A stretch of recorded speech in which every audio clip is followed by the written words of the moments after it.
truth may be harmful to your reality. Hello and welcome to the Flock Podcast, which is a little bit of everything, brought to you by the Flocking Network.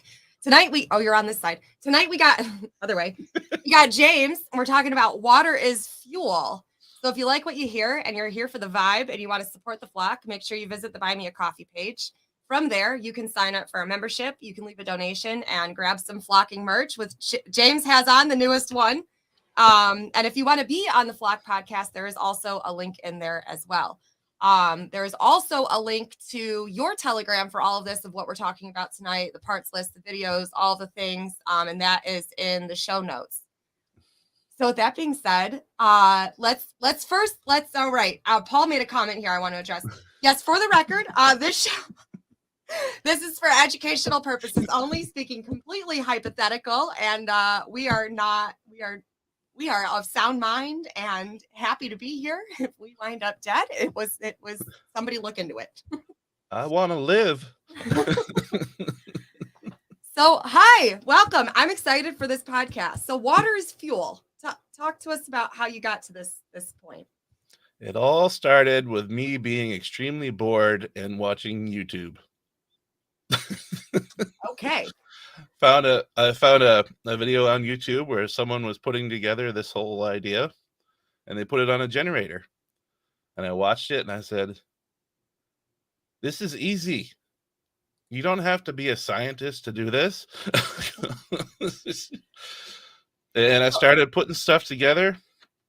The very first thing I did was get a ball jar, which is glass, and I don't recommend using glass with explosives, but it worked.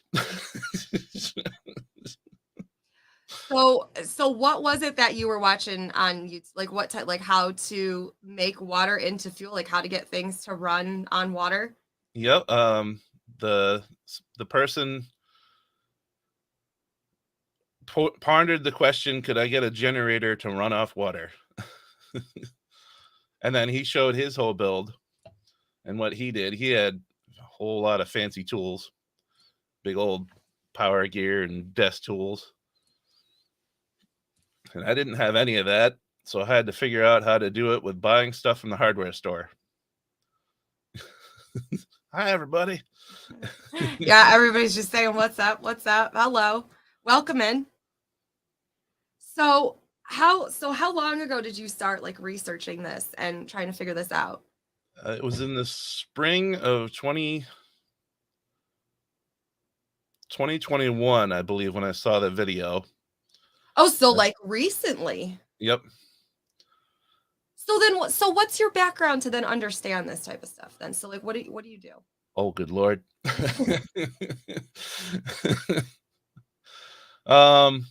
I did have a very technical job working for an antenna company south of Boston. It was the only one on the East Coast at the time. They developed and designed and tested satellite antennas, microwave antennas, radars, all sorts of things. Even some things that are very luxurious, like a broadcasting dish so that yachts and cruise ships can have TV. Oh, wow. Okay. So like long range distances, like for things out in the middle of nowhere. Yep. Interesting. And do you have like a mechanical background too? Like Self-taught, being poor, of course, you learn everything yourself. Fix cars. So, pretty much since I started driving, I had to fix my own car. Okay. And so Paul has a question. He wants the basic dumb person explanation.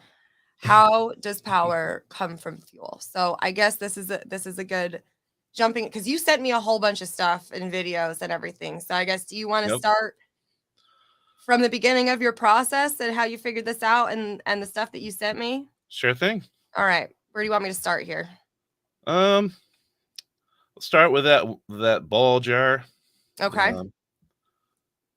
Plugged into a wall.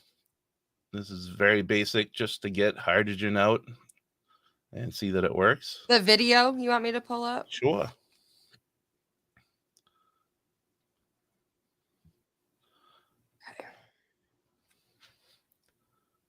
Ooh. There we go. Can you guys see this? Yep, that's the one. It's just a positive and negative. And the trick is to not make a complete circuit so that the electricity goes through the water. And then here I'm collecting it in a plastic bottle just to see if it's explosive. Okay, so let's back this up a little bit. Yep. So what's in here? Water. And I didn't have anything fancy, so I used a little bit of salt, which helps the electricity pass back and forth through the water. And you got the positive coming down here. Okay. Charging that plate, the negative on the next one down, and positive. So there's a plate in here? Yep, these are I'm pointing to the TV like you can see my finger. Hold on. Nope, this one. Okay. Right in the middle there, you can see what looks like horizontal plates going back and forth between the posts. Oh, okay, up here? Or down here? Down there, right there. Okay. Yep. And then then this is charging this and giving it electrical current, and it's going through this tube. The electricity passing through separates the hydrogen from the oxygen. It breaks the bond and turns them into gas. Okay. Yeah. And of course, goes up the tube, goes into the bottle. Why do you have it going into a bottle? The next video is a perfect explanation of that. This one? Yep, that's the one. This is the fun video. And it's lighter than air, so it won't come out it won't come out through the bottom. Oh! Okay. So what did that prove? That proves that you can get an explosion from water. Basically, you take the water out, and when a flame hits or a spark hits it, it instantly turns back into water, like it recombines with an explosive force. And you can use it in engines.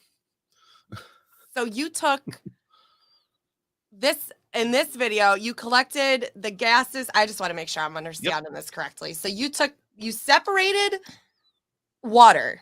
Yep. And you made hydrogen gas. Yep. It comes out hydrogen and oxygen. And you put it in this bottle. Yep.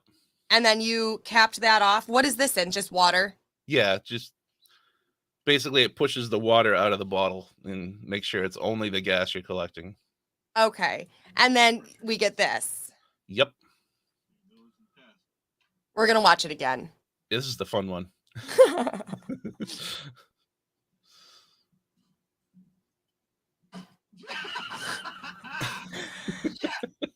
Pure joy right there.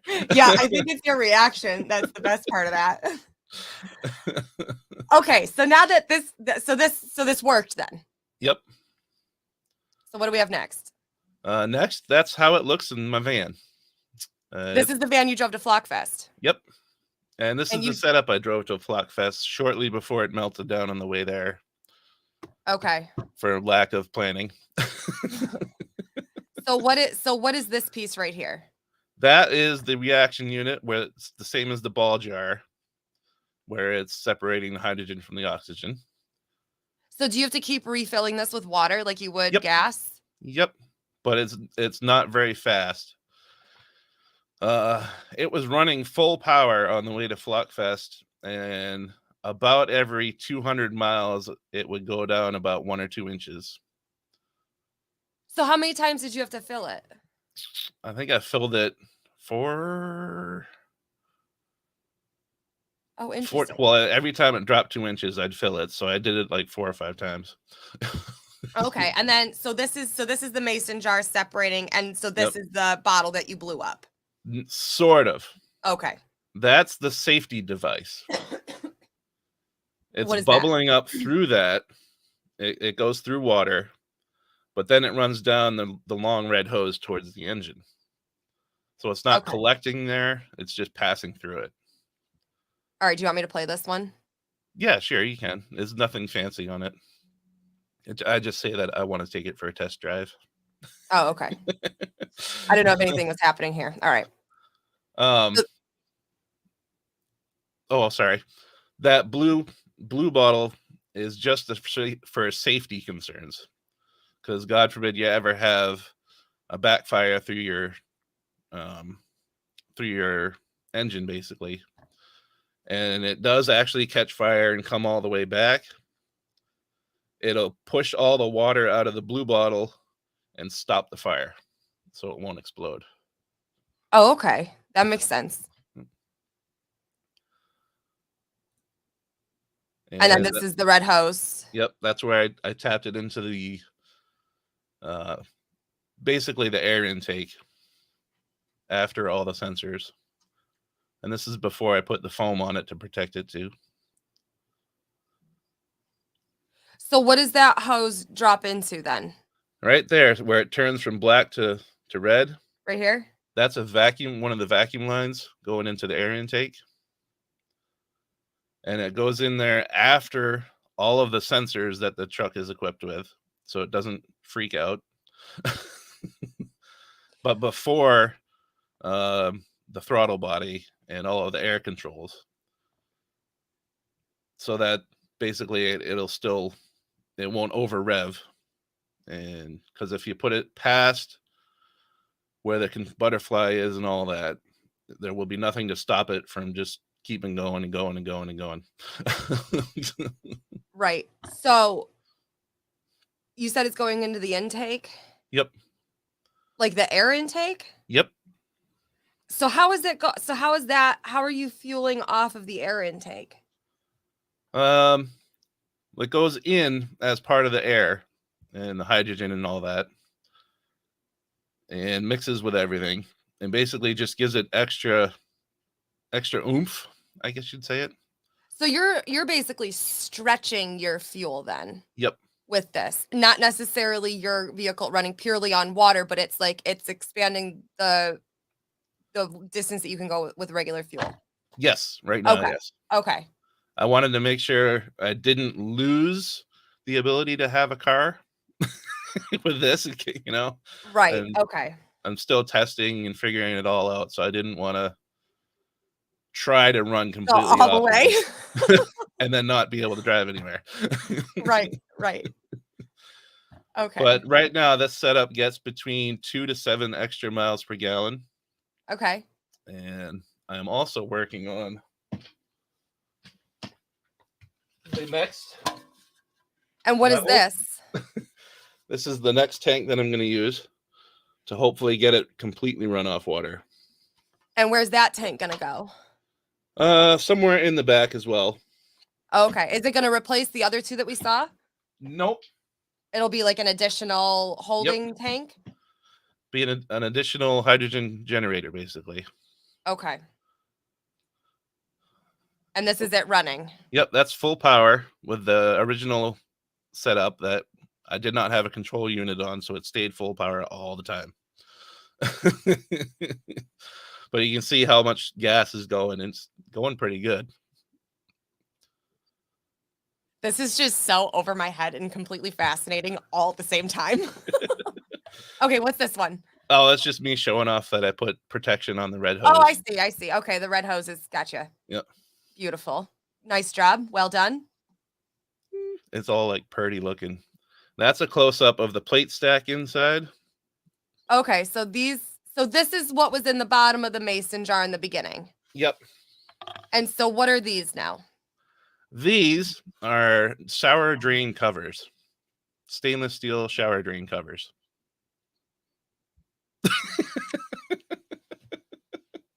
Because they're pre-drilled. I didn't have to form them. They're the perfect size. Just bought them and put brilliant. them in. The only bad thing is in the last video you saw that the whole water was orange. Uh-huh. That's because this is an electrolysis process, and some of the metal is transferring from one plate to the other, and it releases the iron, turns it completely orange and gross. So it's rusting it, basically. Yeah, very quickly. So these plates do not last forever, but they are a very cheap, easy way to do it. Shower plates. Where did you get that idea? A quick internet search. I needed a 4-inch round plate, and I wanted stainless steel, and those were one of the things that popped up. Interesting. Oh, this is stop right after this switch here. Oh, a little bit more. Sorry. Right when the control unit pops up. There we go. Right there. That's the key to stopping it from overheating. This Yep. little dial. It's called a rheostat or a variable resistance device. And what's that do? So that It puts resistance on the electrical system so that it doesn't use all the electricity. It basically limits it and brings the temperature down. I can get it to run for 4 hours and still have it room temperature. So you're basically bringing it from a high boil down to a simmer. Yep. Okay. And this was me turning it up to 100% on that last setup I had, just to see how it was working and make a video. All right. We're going to go to the comments in a second here because I know people got questions. I just can't see them. Yeah. You can see it's a little orange there. Right. That's from the iron and everything rusting up. This is when I was using tap water, and I found out something very amazing. Tap water is acidic, so it doesn't make as much hydrogen as distilled water with baking soda. Baking soda is the fucking answer to everything. You can see it's working, but it doesn't look like it's making a lot. Right, where it was really cooking the other video. This is tap water. It works, but you won't get much out of it. Interesting. Oops.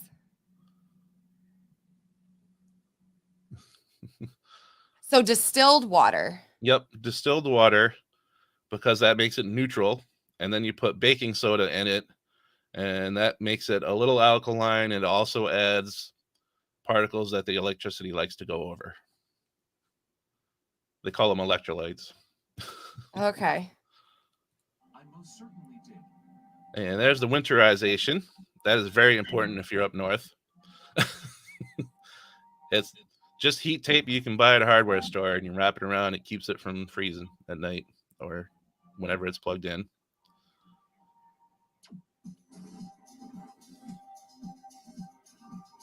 I was responding to a comment from Shitmess. I see that. Nice. Oh, and there's your handle on TikTok. Anybody want to figure out? There you go. There it is. At Hold My Sippy. And that's what happens after 5 months of daily use with the stainless steel plates. See, the top one's way smaller than it used to be. Oh, wow. It like eats it. Yep. Do they have to? So why do they have to be apart like that? Basically, so it doesn't short out. So that, because you want the electricity to go through the water and not through the metal, basically. Okay, that makes sense. You can see some of the nuts are plastic, like the ones that are stained orange. That isolates the plates from shorting out.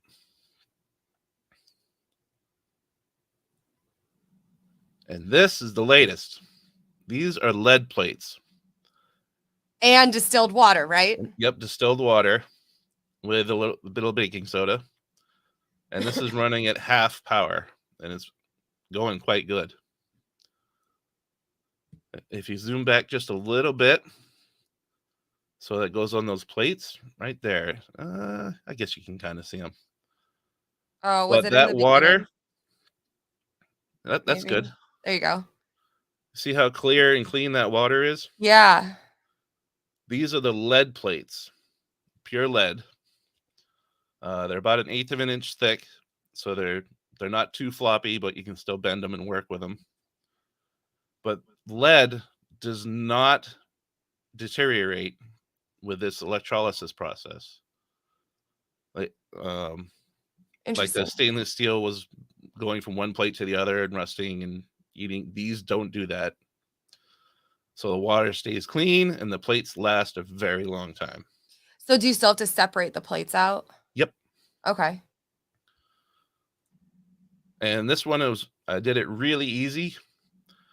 The posts are on the top and they're just straight down next to each other, like right next. Oops, there we go. Straight down next to each other, so I don't have to be too fancy with all the isolation like I did the last plates. Oh, yep, there's one. That's what the plate looks like. Oh, okay. So instead of them being round, they're just like this. Yep, straight up I and gotcha. down. And I got a spacer between them so they don't tap on each other by accident. The spacer doesn't go all the way through. It's only about that wide.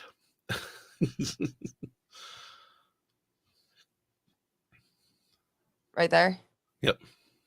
It's basically a long square. Okay. That's as wide as it is thick. All right. Let me get out of here. Woo. All right, let's go. Yeah. All right, let me scroll back. Were there any questions that you saw pop up that you wanted to? So Paul I saw Paul's question here. Separated the hydrogen out of oxygen, proven a combustion that can provide energy, right? Yep. That's correct. Yes. Yes, baking soda really is. It's so much. Put a little bit of baking soda and a little bit of salt in distilled water, and apparently it gets rid of radiation if you drink it too. So explain this to me again then, because some of this I have to you gotta break it down for me a little bit further. So what does the baking soda then add to the water or take away? It's already distilled though. So what does the Yep. baking soda add to it? It does two things. One, it turns it slightly alkaline, which changes the chemistry with how it reacts with the electricity.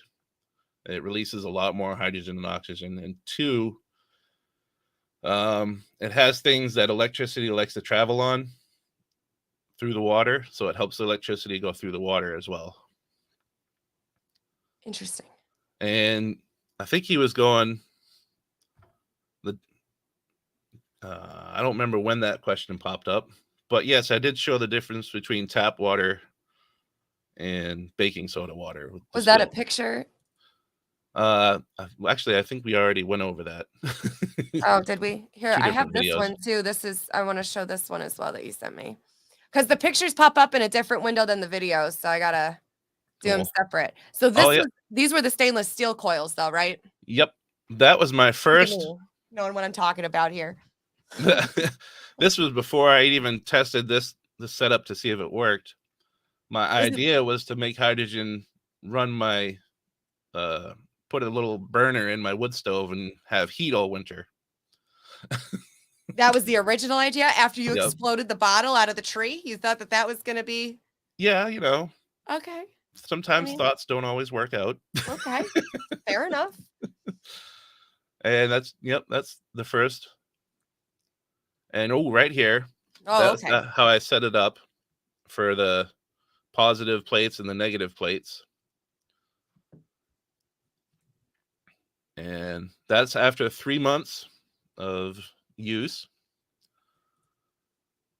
And this is just me testing to make sure the circuits were good. Positive and negative were not touching. And of course, I blocked the screen. How'd we get back on videos? Oops. Oh, I guess that was all the pictures you sent me. Okay. Yep. So that was where was the one with the regular? This was the regular tap water, right? Nope, keep going. Couple more. Next one, I think. Nope, one more. No, that was it. I'm sorry. That was it. My bad. This one? This is the regular tap water. And you can see it's not making a whole, it's Right. making hydrogen and oxygen, but not very fast. Okay. Basically, if you use acidic water, which is tap water is usually acidic, it becomes a fancy battery, like a lead acid battery for your car. But it still makes hydrogen. So I have a lot of questions and thoughts rolling through my head right now. So you have your whole parts list. How long did this take you to make? Like I s- to figure everything out from start to finish. You said you started researching this in what, 2021? yep. I didn't start buying anything until 2022. Uh, the ball jar and the exploding bottle there. That was in the spring. I think in May, April or May. I don't remember. I think it was May of 2022 last year. And through the summer, I built it, tested it, put it in the car. I didn't have the van until August. And that's when I put it in the van just before Flockfest. Yeah, so you did that in a month. Okay. The installing of it was fairly easy, strangely. But coming up with how to do it took a while. But once I figured it out, I think it took 40 minutes to put it in. Oh, wow. Okay. So so you're with the big tank, you're going to try and go full bore water, no gas at all. no gas. So so instead of it going to the intake, then what would that look like? Where would that be just dropping? Explain that to me. Basically, I would take the hose off of the regular fuel tank that the car comes with and hook it up to the hydrogen so that it runs as it would regular fuel. How does that affect the engine though? Oh, it does a lot. You got to lie to your computer. Basically, you have to put a little bit of resistance on your oxygen sensor so that it thinks it's doing something it's not. Does that change the viscosity? Am I saying that word right? Of the gas versus and like the combustion of the gas and everything like how does that relate to Yep, it changes how it combusts. Okay. Hydrogen can pre-combust a little bit, so you got to be careful with timing and stuff like that. Now, is this on a gas engine or a diesel engine? It's on gas. Okay. I still haven't worked. I'm still learning that particular part of it, pre-combustion, and you got to add a little bit of sulfides in it, and it won't do that. So you have like the potential to like blow your shit up. Well, yeah. Okay. But regular gas can do that too. True. Very true. Very true. So what all else is affected then in switching from gas to like what other parts of the vehicle or what other components of the engine and the way the vehicle operates do you have to take into account when you do something like that? Air. You have to cut back the air intake a little bit because you're using air basically. It's just another gas. It's not going in as a liquid. On the videos that I've seen, all that they do is put a little piece of cardboard in front of the air intake just a bit to block it, which is kind of funny if you think about it.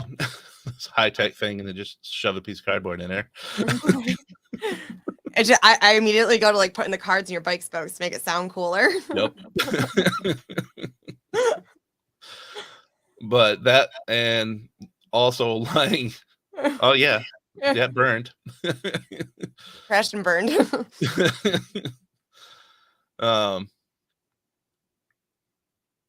Oh yeah, the air intake, basically you're just cutting back the amount of oxygen that the excess oxygen that you're getting taken in, which you also have to lie to the computer to tell it that it's not producing as much oxygen in the explosion. Right. Well, now would this have been easier years ago when they didn't have all of the computer systems linked to the engines? Yep. Because I know now you pretty much got to be a freaking computer hack to be able to fix a goddamn vehicle. Pretty much. Yeah. If you have an older car, like from the early 80s or 70s, all you got to do is plug the hydrogen into the to the carburetor, tweak the jets a little bit so that you're just holding it back basically, and you're good to go.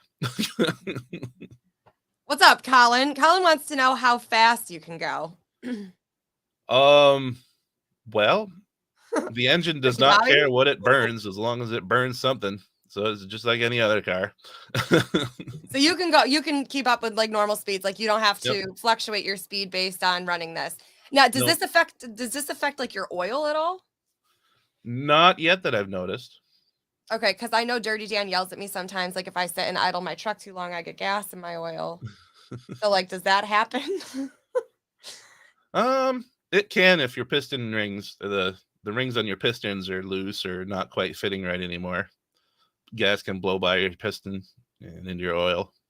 So can it like does like that's I guess that was my question. Like does the water get into different places like the gas couldn't? Am I asking the right question?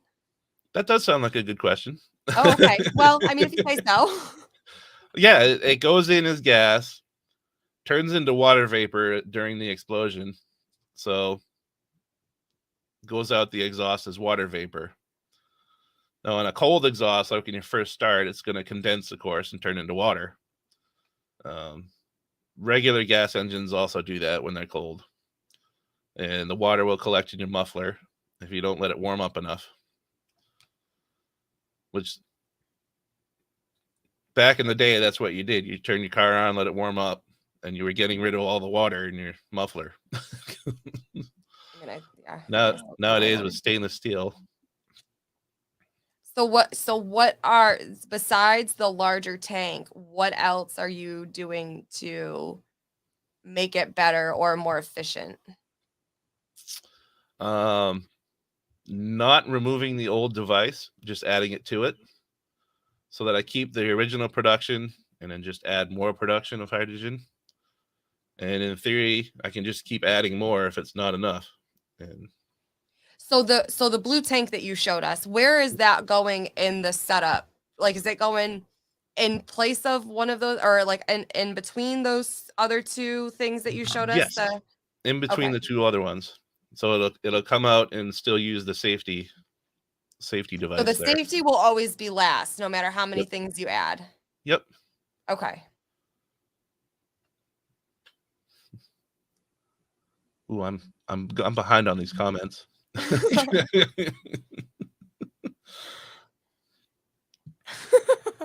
Paul thought we were just making the car warm up just to get in. No, it actually like you should. I still do. I let my truck warm up before I go. Like the worst thing that you can do for your vehicle is just start it and go. Like you want to at least let your here we go. Here's some knowledge for you. You want to at least let your RPMs like come to like back down to like a resting normal level before you go taking off anywhere. It's not just to get warm. It actually does serve a purpose. And oil, that actually helps the oil. Because when your if your car sits, all the oil drips out of the heads and back into the pan. So when you start it, there's no oil up there. And if you go right away, there's not going to be oil for a minute. Yeah, you're going to let everything come up to temperature. Yep. So how far do you plan, like, what other, how do I word this question? Sometimes they're tough to word because I don't exactly know what I'm talking about here. So you're going to have, so this tank is going to take over for your gas. So what else, I guess, what is the cousin to making water fuel? Like, what is another thing that you've wanted to look into, you are looking into? You heard me say that it turns back into water vapor in the exhaust, right? Mm-hmm.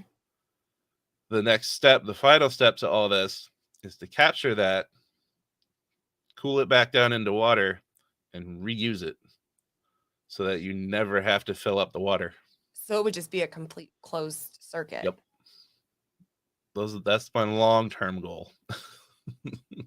So what kind of rig would that be, like an ongoing thing? Like you'd basically be collecting exhaust. Yep, you'd be collecting exhaust, cooling it down, and putting it back into the hydrogen generator. Colin's all about the speed over here. He wants to be Ricky Bobby. So high compression engine and more fuel. Will you go faster? Probably. Just like with any other thing, you add more fuel and more oxygen, and it'll burn faster.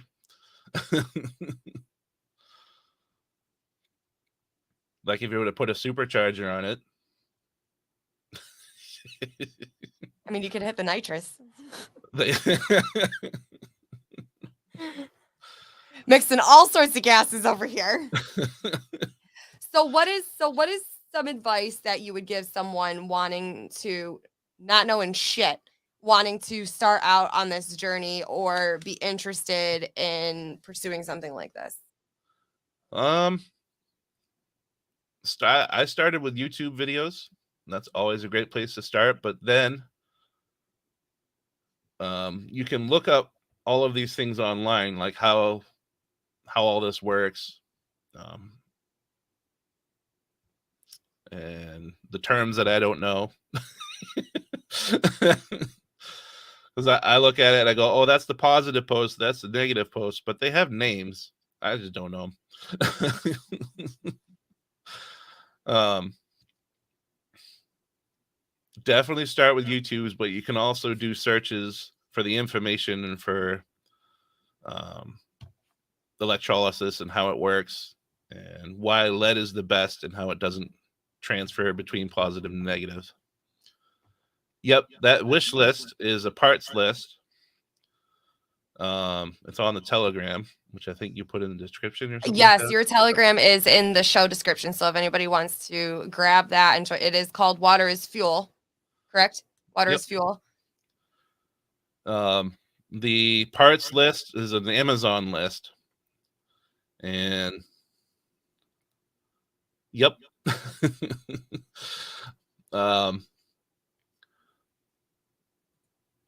Let's see, where was I? Oh yeah, but I don't suggest buying it on Amazon. I suggest shopping around for the best price, because the things I have on Amazon are bulk items, and you don't really need 100 of some of those things.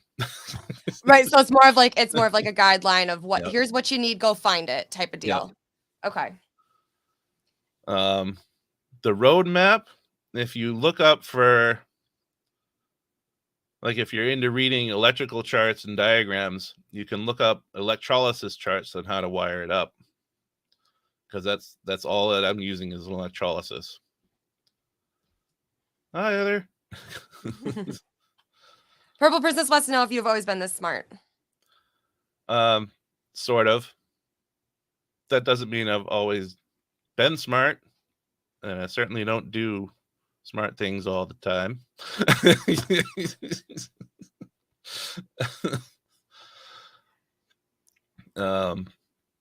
I guess so. When I was in school, I was bored with math. I didn't do the homework and still got A's on the test, and everybody got pissed. So you can just kind of like absorb information. Yeah. And if I repeat something like 5 or 6 times, it's there forever for the most part. Except names. Names are horrible. Hey, welcome everyone coming in. I see a couple people popping up here. So we got James on tonight, and we just went over Water is Fuel, and he's got his Telegram channel listed in the description here of the show, and he's got the parts list, he's got the process, he's got all the videos that we showed and everything like that. But he's got a whole system of separating water, turning it into hydrogen. Right? Do I have this right? Yep. I'm trying to learn hydrogen, and then that expanding air into to make the gas last you longer. Yep. Sounds right. It goes into the air intake and makes it boom better, so the computer gets confused and cuts back the fuel that it's using. It blows my mind a little bit. And then, like, because I know you drove it to Flockfest, and I talked to you a little bit about it, but I was everywhere, all over the place. Oh, yeah. So like to actually like sit down and like watch the things and like take it in, It's incredibly impressive. Sabine, I'd probably struggle to even like figure that out. I mean, I'm struggling a little bit to like wrap my brain around it here, but yeah. So this is what we're talking about tonight. And another we're just gonna throw this disclaimer out here again. We are both alive and well and happy, and Yep. we don't You know want to stay anything. that way? We do not know anything. Oh, I guess I got something I could do real quick. Yeah. Show you guys what I'm doing basically with all those plates and stuff. Let's just say this is positive. This Okay. is negative. Putting them together without touching, getting them as close as possible so they don't touch. Because once they touch, they short out, and the water doesn't go through or the electricity doesn't go through the water anymore, and it doesn't do anything except get hot. No, we're not. Right. So in order to keep, so that's where the distilled water and the baking soda comes in, because the electricity likes to coat over the baking soda fragments for whatever Yep. reason. Baking soda is the fucking be all end all to everything. So you can also use sodium hydroxide. It's just not as easy to get that. Baking soda's in the store. It's everywhere. Right. And so to keep the plates separate so that they're not touching, it's going to float through the water instead of just like sticking a fork in an outlet type of deal. Yep. That's the basic.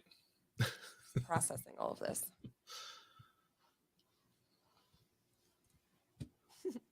Yeah, no, we're good. Protect James at all costs. So is your plan to drive here completely on water for the next Flock Fest? I'm hoping I can get it to do that before this. Yep. That would be pretty nuts. That would be crazy.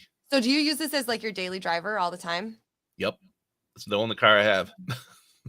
So can you like so is it always water induced fuel, or can you like shut it off and just like run it on gas? Well, yeah, I could shut it off and it would just run on gas normally. It'd be a normal van. Yeah. Okay.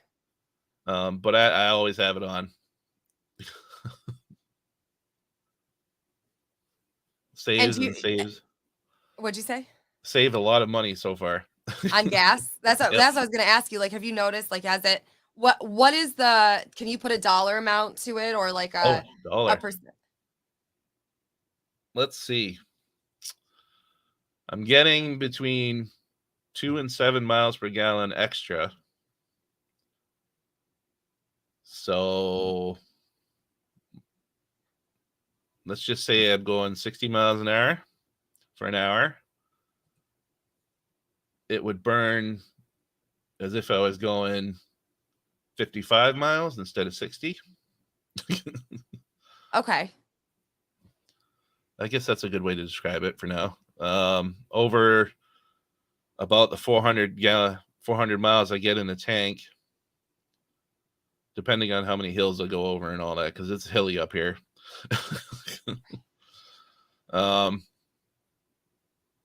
That works out to, give me a minute. Anybody got some thinking music? Why was I thinking that too? So it's enough to notice a significant difference. Yes. Yeah. I don't even know what gas is up there. What's that? What is gas even up there? It's about $3.27 a gallon right now. Oh, okay. And it usually takes about $70 is when I fill up. And let's see if I can work this out. Math. Come on, brain. You're already doing better than I am.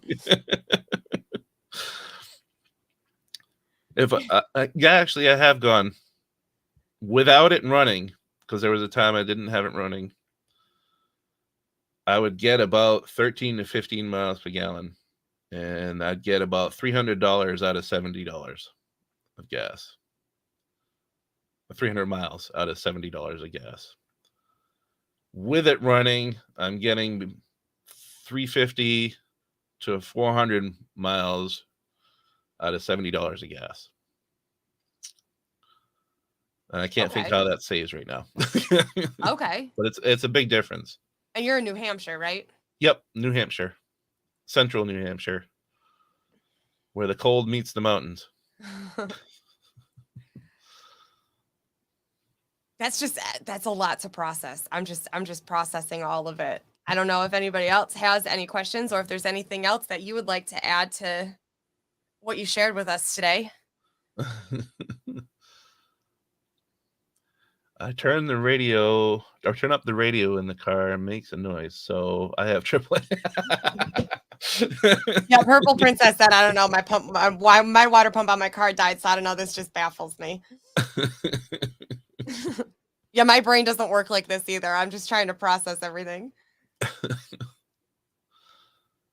And this is stuff where I just kind of like take a step back. I'm like, all right, damn, like I'm sure if I really tried and like sat down and pulled my hair out, I might be able to get some sort of something working, but that whole concept and blowing up bottles outside terrifies me. Gonna be honest. I don't want to be fucking with I don't blame you. gas and chemicals, and because I'm gonna be the one that fucks something up. Yes, treat it like it's a sharp edge. Yeah. Oh, there you go. Okay. Thank you, Angie, for this comment. I appreciate it. So when I'm gonna plug your other stuff here for a second because I know we talked about this.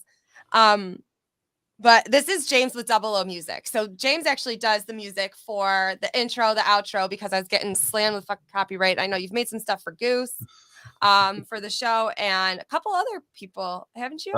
Fed Up Gear. Fed Up Gear. Yep. His 5x5 guitar song. I did that. And so you do that, which that's like a whole nother section of your journey. And I was like, I think we should just stick to the water thing, because I know that we could do like 4 other shows out of this because you got the whole like music journey, right? And you making your own music and having that published and out there. And then there's the whole like holistic side. And you're always yelling at me about ginger root tea. Ginger. So we could have a whole discussion about that too. So yes. So but Angie, with The Cold Meets the Mountains, she likes that as a song title for you. I'll have to think of something. That is a good name. That is a good So here's a question. Would collecting rainwater help so that you wouldn't need the baking soda? Well, rainwater is technically distilled water until it dissolves something. So it would help you. You wouldn't have to buy water. That's for sure. But isn't it acidic though? Like, don't we have acid rain? It can be. Yeah. It depends on where it comes from and all that. Yeah. So not in Ohio. No, not right now.